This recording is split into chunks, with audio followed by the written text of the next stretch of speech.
Nah, makanya saya minta maaf kepada semua masyarakat kalau dalam kerumunan di bandara, di Petamburan, di Tebet, di Megamendung terjadi suatu penumpukan yang memang di luar kendali.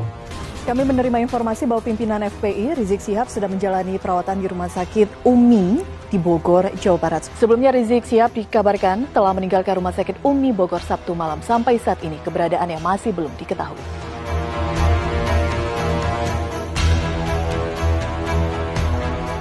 Dan kemudian keluarga yang punya hak untuk mengumumkan atau tidak. Jadi Mercy nggak punya hak untuk menyampaikan itu.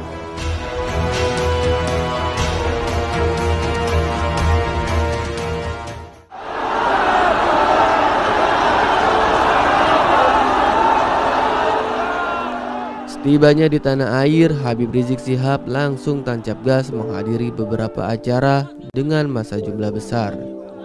Penuh, udah duduk aja duduk. Yuk, teman-teman laskar, yuk. Tak lama kemudian muncul spekulasi Habib Rizik Syihab terkena COVID-19. Sejak awal sudah saya katakan bahwa hasil lab itu kita serahkan kepada keluarga. Dan kemudian keluarga yang punya hak untuk mengumumkan atau tidak. Jadi Mercy nggak punya hak untuk menyampaikan itu. Jadi saya nggak tahu dari mana mereka menumbuhkan selebaran itu. Jadi Mercy dalam hal ini tidak punya kewenangan untuk mengumumkan, apalagi di media sosial kan. Jadi kan kalau misalnya Mercy menyebarkan di media sosial itu keterlaluan betul. Jadi kalau terkait hal tersebut sebenarnya sudah ada kontra opini dari rekan-rekan di FPI terkait hal tersebut, bahwa itu hoax. Kemudian juga ada mengutip pendapatnya Pak Edi Mulyadi tadi terkait dengan adanya dugaan rekayasa intelijen atau operasi intelijen lah. Oleh Mercy, Habib Rizik direkomendasi pemulihan kesehatan di rumah sakit dan swab test. Sepulang dari rumah sakit, dia mengunjungi rumah putrinya di kawasan Sentul.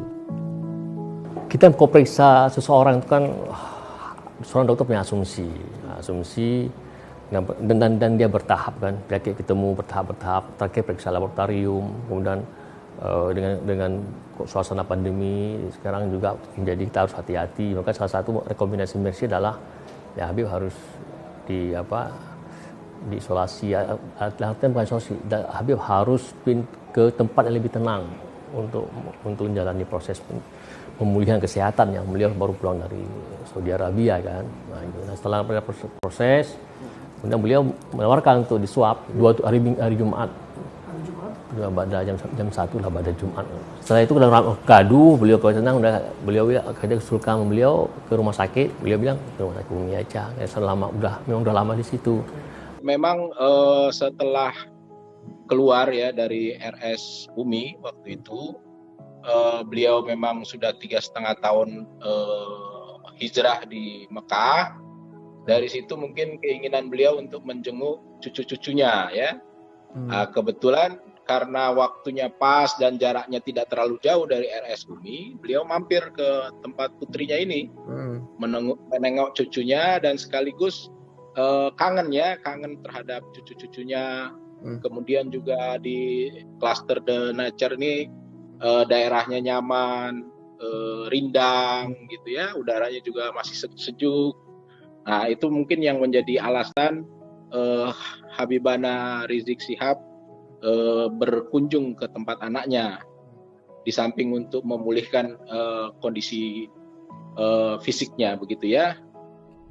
Kami pun mencoba menelusurin keberadaan Habib Rizik yang pergi diam-diam dari rumah sakit. Belakangan diketahui ia ada di klaster The Nature Perumahan Mutiara Sentul.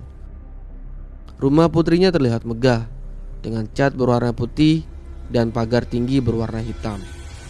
Bagian depan rumahnya juga dijaga petugas keamanan lingkungan. Habib Rizik memang tidak pernah menampakkan diri di tempat publik. Meski begitu, dia beberapa kali muncul sebagai pembicara di acara live YouTube. Polemik kembali muncul saat Habib Rizik hanya mau diswab oleh tim Mercy. Alasannya, organisasi itu dipercaya kredibilitas dan independensi internasionalnya. Kita udah kenal lama sama Habib dari dulu kala lah istilahnya, itu udah lama sekali. Jadi dari beliau masih muda, kan, pokoknya udah lama lah. Jadi kena ulama itu kan kepercayaan kan, apalagi dengan almarhum Dr. Yose Rizal tentunya lebih dekat lagi. Kelasnya sudah internasional, kredibilitasnya tidak diragukan lagi karena mereka menjunjung tinggi apa yang dikatakan kemanusiaan lah seperti itu. Artinya dan yang lebih terpenting adalah mungkin gitu kan, itu bagian dari independensi ya, mungkin lebih ke arah sana itu kan, karena kan bagaimanapun juga kita tahu dan yakin serta sadar bahwa ada 1-2 pihak yang memang tidak setuju dan tidak sependapat dengan apa yang Habib Rizik Syihab lakukan, dan itu mungkin membuat keluarga lebih menjaga terkait dengan penanganan beliau. Saya juga ingin minta maaf, yaitu kepada seluruh tokoh, baik ulama, lalu sampai hari ini saya belum bisa bersilaturahim. Ikhwan Tuan Kota yang juga kuasa hukum Habib Rizik memastikan kondisi kliennya dalam keadaan sehat. Meski begitu, DPP FPI belum bisa memastikan kehadiran imam besarnya di Polda Metro Senin 7 Desember 2020. Beliau sehat walafiat, alhamdulillah sehat. Tidak kurang satu apa. Itu mungkin yang saya sampaikan. Baik, kan gitu. Ada isolasi mandiri. Beliau ketemu dengan cucunya bercengkrama. Kalau beliau COVID tentunya tidak bercengkrama ya. Beliau bebas dari itu. Beliau hanya ingin istirahat ya, ingin memulihkan kondisi tubuhnya begitu. Kita masih harus melihat kondisi kesehatan beliau. Dan nanti insya Allah akan beliau kabari melalui kami ataupun melalui pihak-pihak dari FPI. Kita masih belum tahu nanti bagaimana keputusannya terkait dengan update kondisi kesehatan beliau, apakah dapat memenuhi panggilan tersebut atau ada sesuatu dan lain hal yang memang nanti harus kita jelaskan kepada pihak kepolisian ya, seperti itu.